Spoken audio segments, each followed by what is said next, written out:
Voilà, nous sommes déjà de retour. Donc on continue notre discussion avec le professeur Rachid Antonius. Le sujet, ça porte sur l'islamisme, la radicalisation, la violence politique et un peu qui secoue le monde arabe et qui commence un peu aussi à éclabousser des pays en Occident. Et c'est là où ça devient quand même des sujets d'actualité, parce que quand elle était uniquement à l'intérieur des frontières du monde arabe, ça relevait de l'information internationale. Mais là, cette violence qui fait éruption dans le monde occidental de manière horrifiante, terrible, très hideuse, bien sûr, le monde se réveille et commence à parler de cette violence-là. Avant, donc, avant la pause, je vous proposais de voir avec le professeur. Professeur, est-ce que vous pensez que aujourd'hui, à notre époque, parce que là, ce qu'on appelle les islamistes, ils nous disent, dans le monde arabe, on a essayé les idées des capitalistes, on a essayé les idées des socialistes, on a essayé les idées pratiquement partout, qui venaient d'Occident, qui venaient de l'Union soviétique, etc.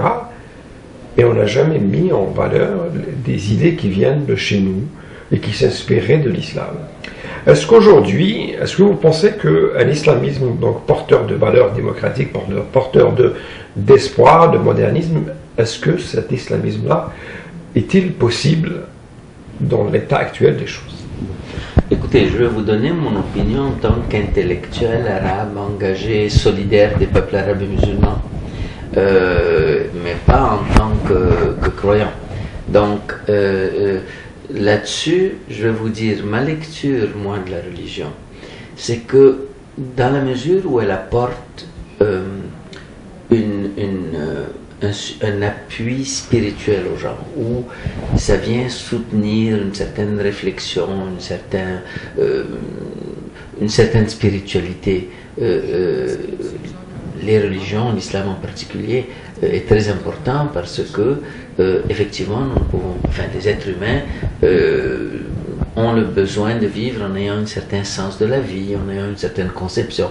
Donc, moi, je vois aucun problème à allier des valeurs religieuses et des valeurs de spiritualité pour orienter des politiques. Ça, en soi, ce n'est pas un problème parce qu'en général, ces valeurs-là sont des valeurs de responsabilité, de respect de l'autre, et on peut trouver tout ça dans les religions. À partir du moment où on dit qu'on va tirer de la religion des règles spécifiques du vivre ensemble, là ça devient un problème à mon sens. Je vais vous dire pourquoi c'est un problème à mon sens. Parce que les sociétés arabes musulmanes aujourd'hui sont très diversifiées.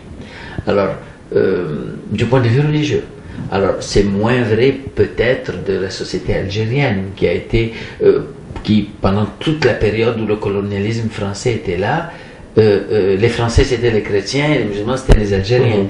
Donc il y avait un clivage religieux qui coïncidait presque exactement avec le clivage dominant-dominé. Bon. Mais ce n'est pas vrai dans les autres sociétés arabes. Dans le Proche-Orient, il y a par exemple 17 groupes confessionnels chrétiens autochtones arabes. Il y avait des communautés juives, bon, en Algérie d'abord, mais aussi en Tunisie, au Maroc, en Égypte, partout, au Yémen, en Irak, des communautés juives très importantes. Donc, en ce moment, en Égypte, par exemple, qui est le pays d'où je viens, il y a entre 8 et 10% de la population qui n'est pas musulmane. Bon. À l'intérieur de la population musulmane, il y a des gens qui ont des lectures très diverses du texte et un rapport au texte qui est très différent. Si on commence à prendre des éléments de loi du texte tel quel et on les met dans la Constitution, là, automatiquement, on exclut ceux qui n'y croient pas ou ceux qui ont une autre lecture. Et on a beau avoir une lecture démocratique, ouverte, libérale, à partir du moment où un dogme religieux qui est absolu devient le fondement d'une politique, on a un problème. C'est ma lecture, évidemment. Bien sûr. Je peux être très, il faut dialoguer avec les gens qui ont d'autres lectures de façon très respectueuse, bien sûr. Donc l'avenir est beaucoup plus du côté de la laïcité que au niveau justement de ces dogmes religieux. D'après moi, oui, et la laïcité comprise comme on la comprend dans le monde arabe, c'est-à-dire qu'il y a un travail intellectuel, mais qui date depuis des siècles sur cette notion de laïcité dans le monde arabe. Je veux dire, dans la pratique des États d'une part, mais il y a des penseurs qui ont écrit, il y a dans le comportement des gens au niveau politique, il y a cette séparation qu'on peut trouver entre le dogme et l'institution de la politique. Je ne parle pas de la spiritualité ni des valeurs. Oui, je là parle encore, du dogme et des règles et des oui. lois. Et on peut trouver cette séparation, et je crois que l'avenir se trouve dans cette séparation-là, et parce que c'est la seule qui peut garantir l'égalité de tous les citoyens, et je ne parle pas seulement des citoyens non musulmans, je parle à l'intérieur des citoyens de la communauté musulmane. Mais là, les régimes en place vous diront, c'est ce que nous essayons de faire. Nous sommes un rempart contre l'islamisme, contre ces religieux qui veulent prendre le pouvoir et vivre selon ces dogmes religieux, etc. Donc, ces régimes-là, ils sont à peu près... Oui, mais c'est parce que la façon de répondre à ces régimes, c'est de leur dire, écoutez, les sociétés ne sont pas unidimensionnelles. Ce n'est pas juste la religion qui définit ce qui se passe. Il y a la corruption, il y a les rapports économiques, il y a dans quel système mondial on veut s'insérer. Alors, on a des régimes qui sont tout à fait corrompus, qui sont tout à fait capitalistes, et c'est-à-dire qui augmentent les inégalités et qui veulent nous dire, ben je veux lutter contre l'islamisme. Ça ne marche pas. C'est-à-dire, au départ des révoltes, il y a une inégalité économique et une injustice économique. Donc il faut résoudre ça.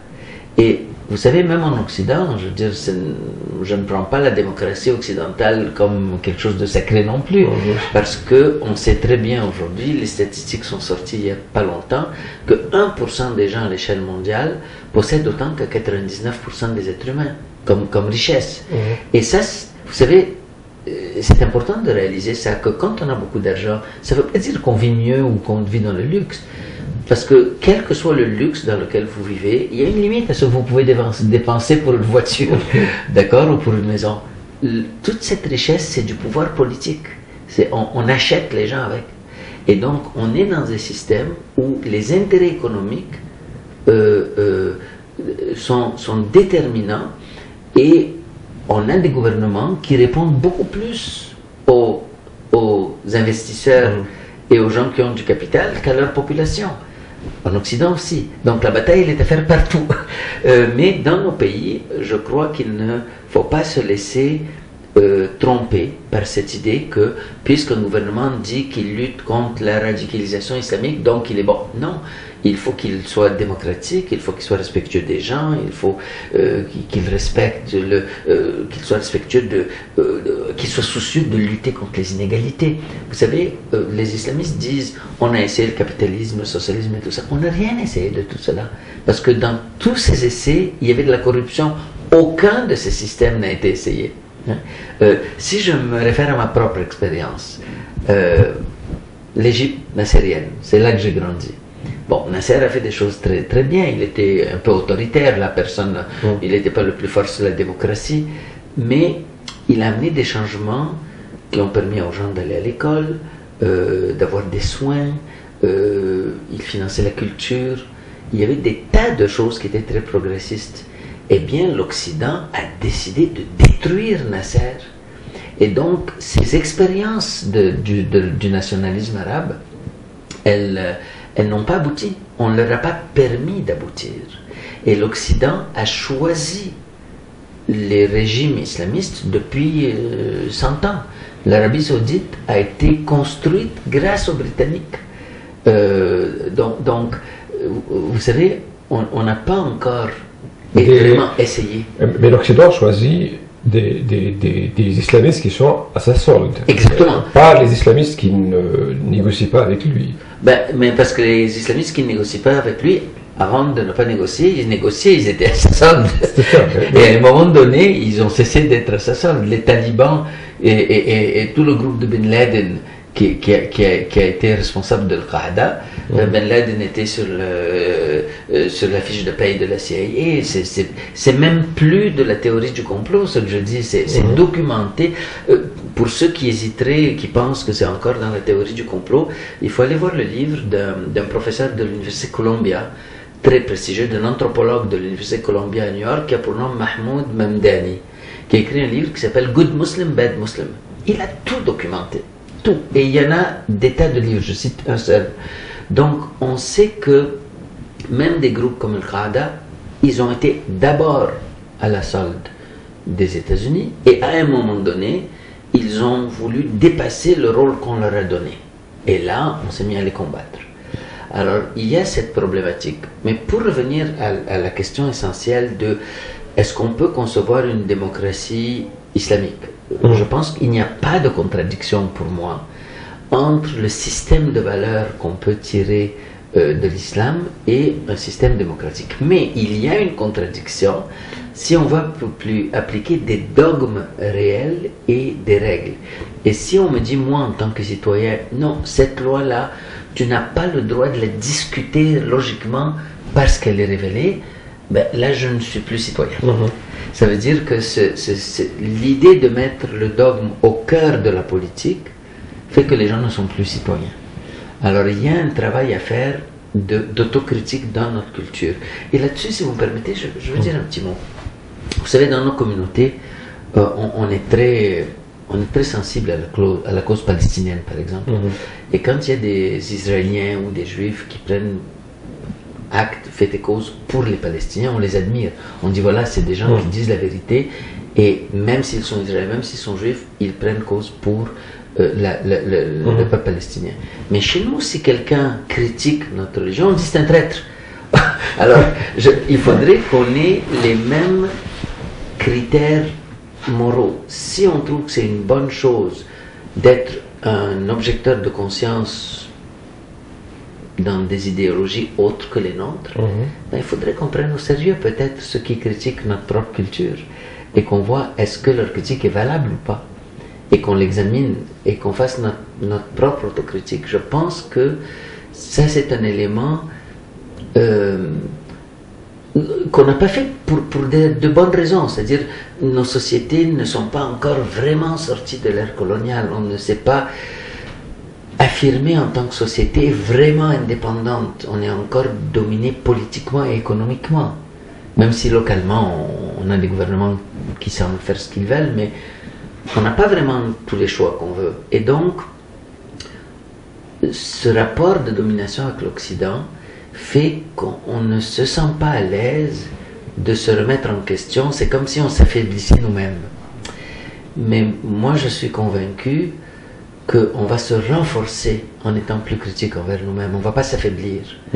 Qu'au contraire, il faut écouter ceux parmi nous dans notre culture qui remettent en question certains éléments fondamentaux de la culture et voir est-ce qu'ils le remettent en question parce qu'ils sont à la solde de l'Occident, ou bien est-ce qu'ils le remettent en question parce qu'ils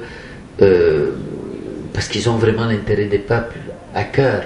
Et certains ont vraiment l'intérêt des peuples à cœur, il faut les écouter. D'autres sont à la solde de l'Occident. Et là, il faut apprendre à faire la différence. Justement, pour distinguer le bon grain de l'ivraie. Et là, un peu pour terminer, on va revenir ici au Canada et au Québec surtout, pour parler un peu de la montée de l'islamophobie. Qu'on a remarqué tous ces dernières années, cette islamophobie qui est devenue un peu une idéologie politique, même chez certains partis politiques, parce que parfois on instrumentalise également la religion de manière indirecte pour attirer plus de gens, pour mousser un peu les campagnes électorales, etc. Est-ce que cette montée de l'islamophobie, et que moi je qualifie des fois de la part de certaines droites décomplexées, est-ce que ça ne fait pas partie justement de cette un peu guerre ouverte contre le monde arabe, enfin tout ce qu'il représente, les idées qu'il représente, qu'il véhicule, etc.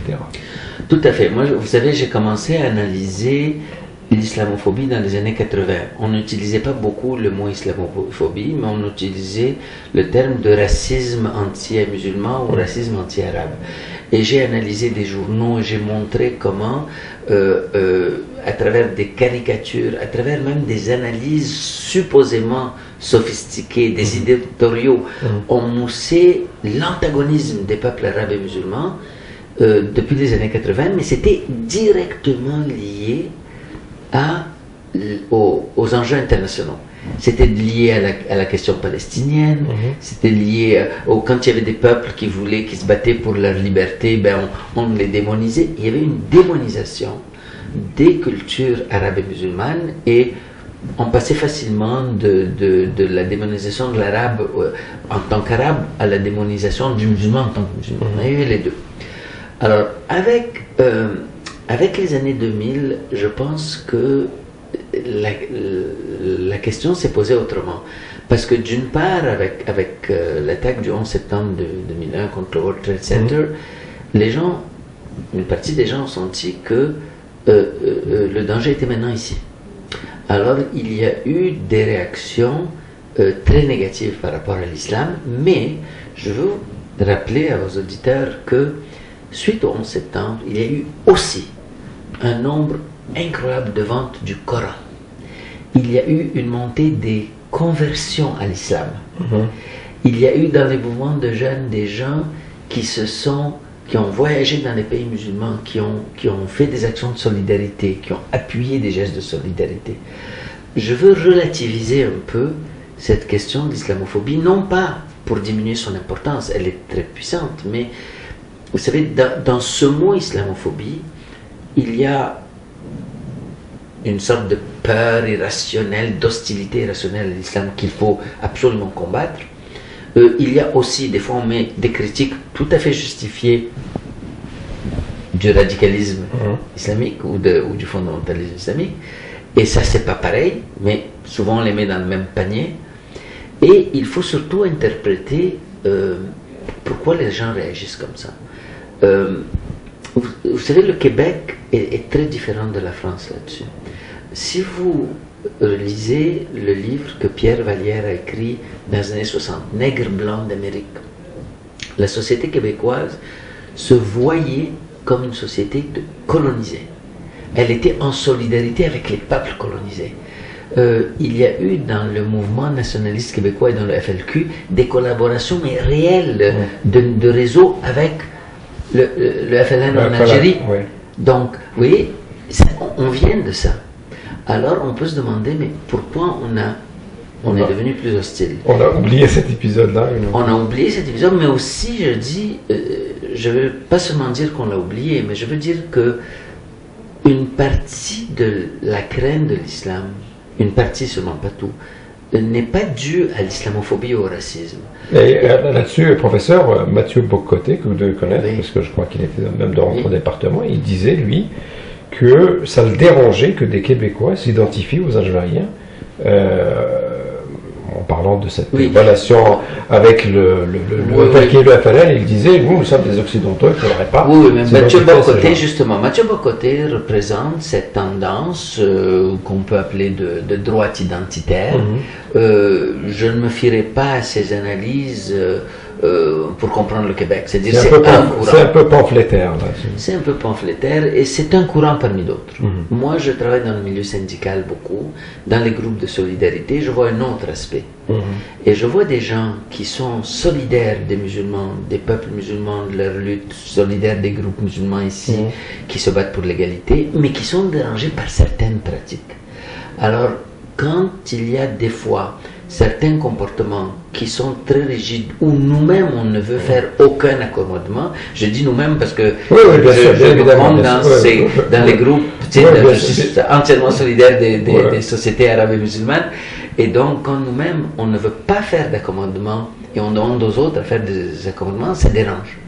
Moi j'ai rencontré beaucoup de profs du secondaire par exemple qui me disent: je suis désemparé, moi j'ai lutté toute ma vie contre le racisme pour le droit de tout le monde, y compris des musulmans, et je me fais accuser d'islamophobe parce que je ne suis pas d'accord avec tel type de comportement, tel type. Alors je crois qu'il y a un travail pédagogique à faire pour, numéro un, expliquer et donner du temps aux Québécois de comprendre nos sentiments, et d'autre part, on doit nous-mêmes faire une autocritique et savoir aussi faire des accommodements raisonnables. Donc on doit, même ici, avoir un autre regard sur nous-mêmes, prendre conscience parfois aussi des problèmes que nous aussi on peut causer ici dans cette société avec les antagonismes qu'on ramène et tout ça. Tout à fait. Est-ce que l'islamophobie n'est pas liée aussi à une, je dirais, vous avez parlé tout à l'heure de cette volonté de vouloir démoniser justement tout ce qui est arabe, parce que quand on le démonise, quand on voit des bombardements de pays arabes, donc on n'affiche pas une sympathie pour ces démons-là. Donc est-ce que cette islamophobie, dans le fond, est-ce qu'elle n'est pas liée à la question centrale du Moyen-Orient, qui est la question palestinienne? Oui, je dirais qu'elle est liée essentiellement à la politique étrangère, où la question palestinienne joue un rôle important, mais aujourd'hui on voit que ce n'est pas la seule qui joue un rôle important. Il y a d'autres enjeux, même si Israël n'existait pas, il y aurait eu d'autres enjeux. Donc je crois que ce qu'on peut appeler l'islamophobie réelle, pas la critique de l'islamisme, mais l'islamophobie qui est ce sentiment viscéral d'hostilité, je pense qu'il est lié aux enjeux internationaux et qu'il y a des gens qui la moussent. Quand on voit Donald Trump, la façon dont il parle de l'islam, c'est clair que c'est un enjeu de politique internationale, avant tout. Ensuite, il y a aussi des enjeux locaux qu'on pourrait analyser, mais je crois qu'on a, nous, un travail d'éducation à faire auprès des Québécois, parce que même ceux qui ont peur ne sont pas nécessairement méchants ni hostiles, souvent ils ne comprennent pas. Alors, on a un travail d'éducation à faire et on a un travail de remise en question de nous-mêmes pour ne pas antagoniser ceux qui sont nos amis et nos alliés. Parce que parfois, justement, l'exemple que vous avez cité de ce professeur qui s'est battu toute sa vie contre le racisme et qui se retrouve accusé d'islamophobie. Parce qu'il était en désaccord avec certaines pratiques qu'il trouvait, pas justifiées. Alors, peut-être qu'il se trompe, on peut l'expliquer, mais peut-être qu'il ne se trompe pas et que nous-mêmes on doit s'adapter aussi. Alors, vous savez, vivre ensemble, ça va dans les deux sens, pas dans un seul sens. Alors, voilà. Pour terminer, peut-être juste 2 minutes là-dessus, est-ce que, justement, pour l'effort que nous-mêmes devons faire pour lutter contre l'islamophobie, pour la communauté arabe par exemple ici, on le disait juste avant la pause, cette manie que les médias du mainstream ont à vouloir créer des porte-paroles de la communauté qui ne sont que des imams ou des gens qui sont liés à la religion seulement. Oui, il faut absolument qu'on affirme l'importance que tous les Arabes et tous les musulmans puissent s'exprimer, pas seulement les représentants religieux, parce qu'ils représentent une tendance, une lecture, et il faut que tout le monde puisse s'exprimer. Jaziri, il y a quelques années, celui qu'on appelait l'imam Jaziri, a été créé de toutes pièces par le Journal de Montréal. Je veux dire, c'est-à-dire, j'exagère un peu, il était là, il avait son petit groupe, mais il n'aurait jamais eu l'importance qu'il a eu si on ne l'avait pas mis de l'avant de cette façon. Aujourd'hui, il est retourné en Tunisie et il a un petit centre salafiste quelque part, et puis voilà, mais c'est sûr qu'il ne représentait pas les musulmans de Montréal, mais le Journal de Montréal, à la recherche de sensationnalisme en permanence, le mettait tout le temps de l'avant. Et ça, il faut que nous, on s'organise pour faire entendre d'autres voix aussi. Très bien. Voilà, donc c'était un éclairage extraordinaire apporté par, comme son habitude, donc par le professeur Rachad Antonius. Donc merci beaucoup, professeur. Donc on espère vous revoir très bientôt ici sur notre chaîne. J'en suis très honoré et je pense que vous faites un très bon travail et continuez. Merci beaucoup. Donc on vous donne rendez-vous à la semaine prochaine. Continuez à nous suivre sur Radio Québec Plus et continuez surtout à nous écrire sur notre page Facebook et sur le site aussi. Continuez à nous visiter. Continuez, comme disent les adolescents, à liker notre page Facebook. Ça nous fait énormément plaisir. Et puis, donc, d'ici là, comme d'habitude, gardez le sourire et le moral.